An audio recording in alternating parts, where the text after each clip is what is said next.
Have you ever thought of that we are surrounded by so many very common and normal things?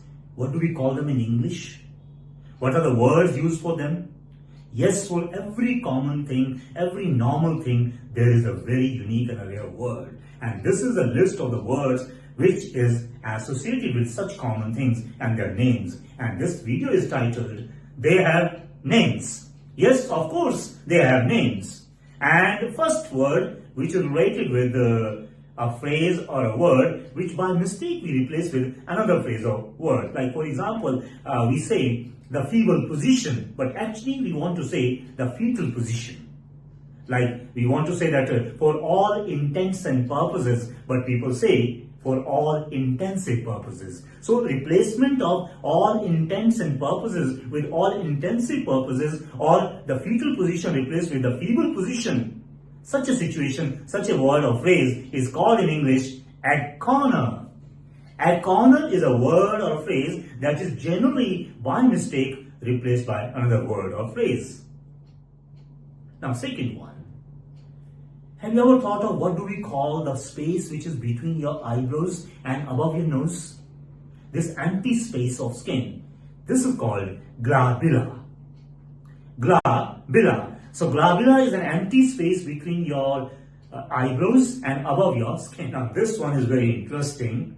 Did you ever try to decode the language used by the writer to write your prescription for your ailment or your problem of your physical or mental problem, whatever you went for, to the doctor?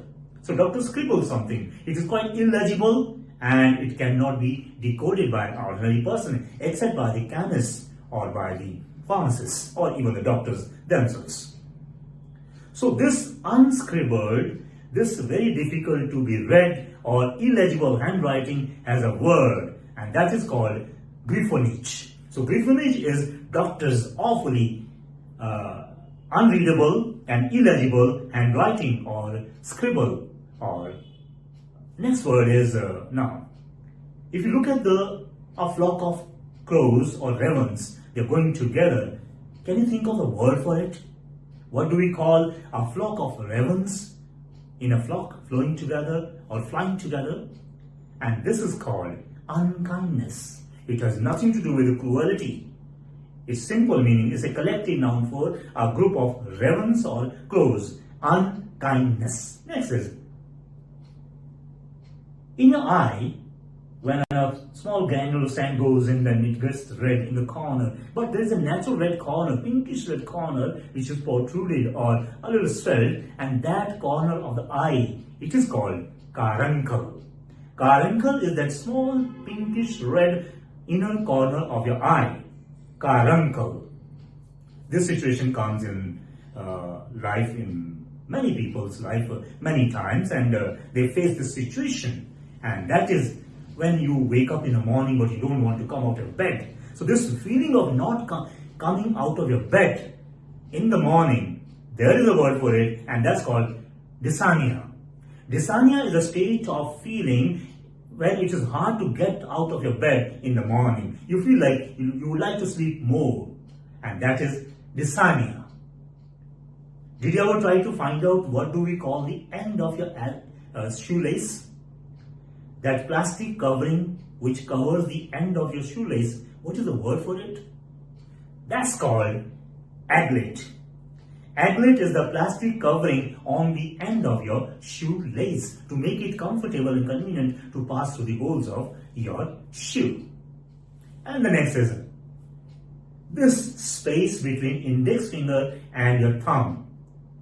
Okay, what is called this space? This space is a name, and that's very interesting. It's called polycule. Polycule is the space between your thumb and this finger, this first finger, and this whole space is called polycule. Last word for this list, it is, if you ever taken any drink or any bottle filled with the liquid, you might see that where the top of the liquid ends, in case of a bottle of beer or a bottle of milk or a bottle of wine, where the wine ends and that top, that is kept empty between cork and the top of wine, and that space has a name. What do we call that space between the top of the liquid and the covering or the lid or the cork? It is called ullage. Ullage is in the bottle, that empty space between the cork and the top of the wine or any other liquid is called ullage. I hope you find these all words interesting and notable. And if you really like the video, I would appreciate your comments on it, and please don't forget to like and comment. And if you are not yet subscribed, I insist on everybody to please subscribe, because you will be getting more interesting and more knowledgeable and more meaningful videos in the coming times. Till then, goodbye. Thank you.